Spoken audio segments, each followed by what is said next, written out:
Maharashtra today 24 news, सत्य परिस्थितीचा सविस्तर आढावा। स्वराज्य संस्था, महानगरपालिका, नगरपालिका रणधुमाळी। नेत्यांचं मत कोणाला, जनतेचा कौल कोणाला? पहा फक्त महाराष्ट्र टुडे 24 न्यूजवर। मनरेगामधून महात्मा गांधींचे नाव काढून टाकण्याविरुद्ध काँग्रेसचे आंदोलन। काँग्रेस पक्षाने काँग्रेसच्या नेतृत्वाखालील केंद्र सरकारच्या कार्यकाळात सुरू करण्यात आलेल्या महात्मा गांधी राष्ट्रीय ग्रामीण रोजगार हमी योजनेबाबत मनरेगा भाजपच्या नेतृत्वाखालील केंद्र सरकारने घेतलेल्या निर्णयावर तीव्र नाराजी व्यक्त केली आहे।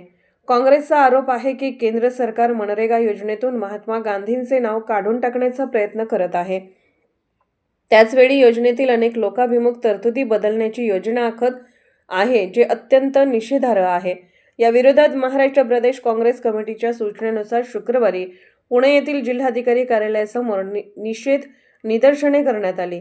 या निदर्शनास पुणे शहर काँग्रेस अध्यक्ष अरविंद शिंदे आणि माजी गृहराज्यमंत्री रमेश बागवी विशेष उपस्थित होते।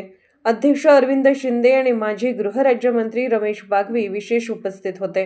केंद्र सरकारने मनरेगासारख्या महत्त्वाच्या कल्याणकारी योजनेचा मूळ आत्मा कायम ठेवावा आणि महात्मा गांधींचे नाव काढून टाकण्याचा निर्णय तात्काळ मागे घ्यावा अशी मागणी काँग्रेस नेत्यांनी केली। जर हा निर्णय मागे घेतला नाही तर निदर्शने तीव्र केली जातील असा इशारा नेत्यांनी दिला। महाराष्ट्र टुडे मराठीसाठी ब्युरो रिपोर्ट, पुणे।